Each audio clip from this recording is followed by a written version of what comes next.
At 65, Colin Firth has finally... There are some people who spend their entire lives playing unforgettable characters on screen, only to discover that the most difficult role they ever had to play is being themselves. For decades, Colin Firth was known as the quiet gentleman of Hollywood, the man with the calm voice, the thoughtful smile, and the kind of charm that never seemed forced. Millions of fans admired him as the perfect romantic hero. Whether it was Mr. Darcy stepping out of that famous lake, or Mark Darcy patiently waiting for love to find its way, Kyle became the face of a certain kind of man. Steady, loyal, and emotionally controlled. But behind the fame, behind the awards, and behind the carefully crafted public image, there was another story unfolding. A story about sacrifice, heartbreak, loyalty, and the search for a kind of love that cannot be found in movies. And now, at 65 years old, Colin Firth has finally opened up about what truly mattered most in his life. The answer surprised a lot of people. Because after everything he's been through, the greatest love story of his life may not be the one the public always believed. To understand how he arrived at that realization, we have to go back to the beginning. Long before the Oscars, long before Hollywood, and long before the world knew his name, Colin Firth was just a young boy growing up in England. Born on September 10, 1960 in Hampshire, Colin came from an academic family. His father taught history, while his mother specialized in comparative religion. Their home was filled with books, ideas, and intellectual discussions. But emotions were a different matter. The conversations around the dinner table often focused on philosophy, history, and theories about the world. Feelings were not always expressed openly. For a sensitive child like Colin, that environment had a lasting impact. He felt things deeply. He simply didn't know how to talk about them. Like many people who struggle to express themselves, he eventually found another language, acting. Drama gave him something he couldn't find anywhere else. On stage, emotions were allowed. Pain could be shown. Fear could be explored. Vulnerability became a strength instead of a weakness. As a student at Drama Center London, Colin wasn't necessarily the loudest or most naturally confident performer in the room, but he possessed something far more powerful. He could communicate emotion without saying much at all. A glance, a pause, a subtle expression. Those small details would later become his trademark. Casting directors noticed that he had an unusual ability to reveal a character's inner world through silence alone. Ironically, that skill came from a lifetime of keeping his own feelings hidden. What made him extraordinary as an actor would eventually make life much more complicated as a man. For years, Colin became incredibly good at carrying pain quietly. The world admired his composure. Very few people noticed the emotional weight underneath it. Then came 1995, the year that changed everything. The BBC adaptation of Pride and Prejudice introduced audiences to a version of Mr. Darcy that would become legendary. One scene in particular entered television history. A wet shirt, a lake, and Colin Firth emerging from the water as Mr. Darcy. Almost overnight, he became an international sensation. Women adored him. Critics praised him. His career exploded. Yet there was something strangely ironic about it all. The character that made him famous was emotionally reserved, deeply private, and often unable to express what he truly felt. In many ways, audiences fell in love with a fictional version of the same emotional restraint Colin had spent his entire life practicing.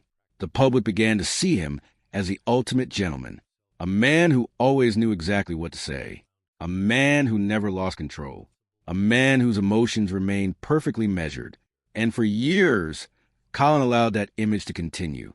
What people didn't realize was that maintaining that image came at a cost, because real life is far messier than fiction.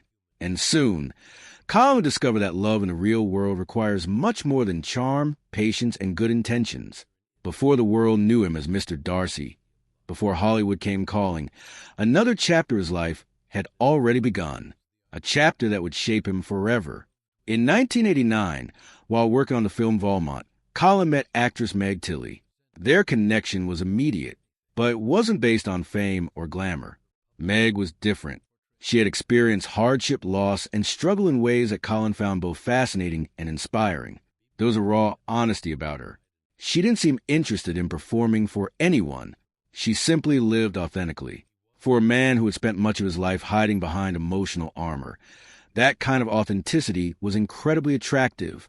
Their relationship quickly became serious. So serious, in fact, that Colin made a decision very few rising actors would ever consider. He walked away from the center of his career. Instead of chasing opportunities in London, he moved to Canada to be with Meg. Far away from movie sets, red carpets, and industry events, Colin settled into a completely different life. A quiet life, a simple life, a real life. The couple lived in a cabin surrounded by nature near Vancouver. There were no flashing cameras, no celebrity parties, no endless interviews. Just family, responsibility, and everyday routines. Colin helped raise Meg's children from a previous relationship and embraced a lifestyle that looked nothing like the glamorous image audiences would later associate with him. 4 or 5 years, he lived that way, not as a celebrity, not as a future Oscar winner, just as a man deeply in love. And according to many people who knew them during that period, those years were among the happiest of his life. Their son, Will, was born during the relationship, further deepening the bond between them. At the time, both Colin and Meg reportedly believed they had found their forever person, the love of their lives. But life rarely follows the script we imagine, and sometimes even the strongest relationships slowly begin to drift apart. As the years passed, reality slowly began to interfere with the dream Colin and Meg had built together. The problem wasn't a lack of love. In many ways, that was exactly what made the situation so painful. They still cared deeply about one another, but life has a way of pulling people in different directions. While Colin was living in the Canadian wilderness, helping raise a family and embracing a quieter existence, another part of his life remained unfinished. His acting career. The opportunities that once seemed distant were beginning to grow louder. Back in England, doors were opening. Projects were waiting. A future was calling his name. Eventually, the strain became impossible to ignore. In 1994, after several years together, Colin and Meg ended their relationship. For outsiders, it appeared to be just another celebrity breakup. But those closest to them understood it was much more than that. They weren't separating because they hated each other. They were separating because life had placed them on different paths. And sometimes that kind of goodbye hurts even more. Colin returned to England carrying the weight of a lost relationship and a future he wasn't entirely sure about. Then something extraordinary happened. Within a year, everything changed. Pride and Prejudice arrived. Suddenly, the man who had spent years living quietly in a cabin became one of the most desired actors in Britain. His career skyrocketed almost overnight. Yet behind the success remained a lingering question. What if things had been different? What if he had stayed? What if the life he left behind had actually been the life he was meant to keep? Those questions never completely disappeared. Years later, Meg Tilly would publicly celebrate Colin's achievements with remarkable warmth. When he won major awards, she openly expressed her happiness for him. There was no bitterness, no public resentment, only respect. The kind of respect that remains when two people once shared something genuinely meaningful.